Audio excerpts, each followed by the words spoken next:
وقولهم إنا قتلنا المسيح عيسى ابن مريم رسول الله وما قتلوه وما صلبوه ولكن شبه لهم وإن الذين اختلفوا فيه لفي شك منه ما لهم به من علم إلا اتباع الظن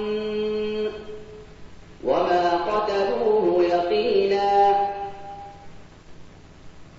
Allah tells us concerning the Jews of this period of time, if only they had upheld the Torah in the middle of this ayah, the gospel and what had been revealed to them from their Lord. This is Jesus' message. This is what He's been sent for, according to Allah, and we know this historically also. At least there can be an extreme argument made for it. An argument that we can say is historical. To uphold the Torah is to uphold what? Laws that exist outside of Greek and Roman tradition.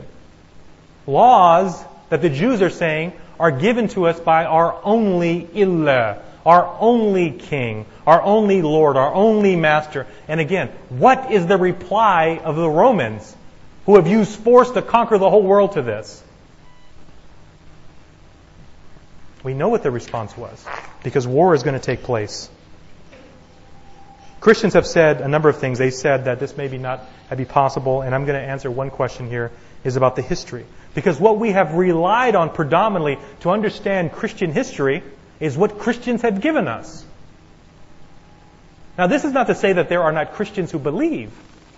Christians who are kind, and Christians who have no ambition, who desire to please God. It doesn't mean that. I'm not saying that. And it doesn't mean historically there weren't Christians who were believers, even to this day. That's not what we're saying. What we're talking about is the history that exists inside of Christianity.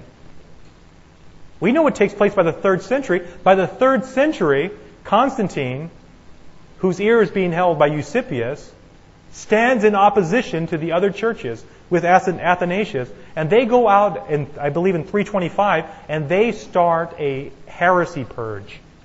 They go into Egypt and they squash the opposition to the Western traditions, and they burn manuscripts, and it takes place for decades. And though Constantine wavers back and forth as to what his position is going to be about some of the theologies that exist at this time, what does not change is the burning of manuscripts, the burning of history, the burning of the additional stories that allow us to see the whole history of Christianity in context. And so when I said that the Muslim has been bequeathed the traditions concerning this by the Christian, I mean that. One side who has said, here is the canon of Scripture. Here are the Gospels that we say are true. Here are the history books that we say are true. Here's the historians that you can only use to verify your text. And if you don't find what you want in there, well, that's too bad, because if you find any other text outside of this, we reject it because it's outside of the canon of Scripture. You can make no argument. What's an unbeatable argument? I mean, I'm not going to fight against that. If they decide to believe, as Allah has said, "Lakum dinukum waliyadin." To you your way and to me mine. But what I can say, if we have an open mind and we think about it, it gives us an opportunity for anybody who is looking for Allah, to find truth. Anybody who has a sincere heart and can stand away and say, what is most important to me is not Christian tradition, but Jesus.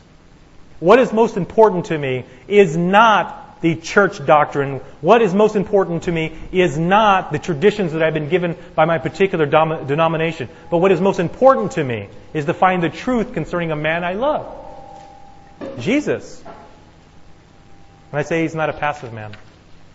And if you want to find Isa, you have to look in Islam.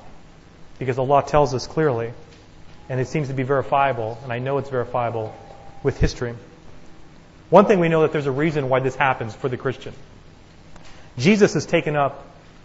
We believe he ascends, that Allah takes him up around 30. We don't believe he died. Paul, who is the foremost apologist for the risen Christ, doesn't convert till around 35. 5 years. Think a moment here, because we forget this. How long is 5 years? And what if I hadn't met you for 5 years?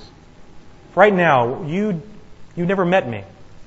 5 years later, you're trying to speak to somebody concerning this lecture that I had and to recall what I said or what I did or how I said it, would you get the information correct? Well, you may get it correct if you sat with those who sat in the audience. But can we say that about Paul? Does Paul sit with those and agree with those who were the followers of Jesus, who heard the lectures, who were with him? No, he stands in opposition to him by his own account. And I'll prove it to you. In the book of Acts, we find a happening at the Council of Jerusalem.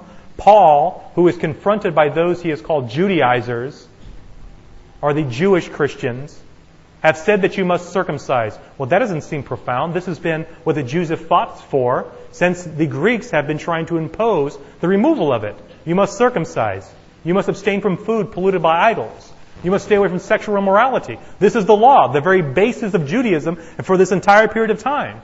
Paul is in opposition to that. That to me is immediately strange.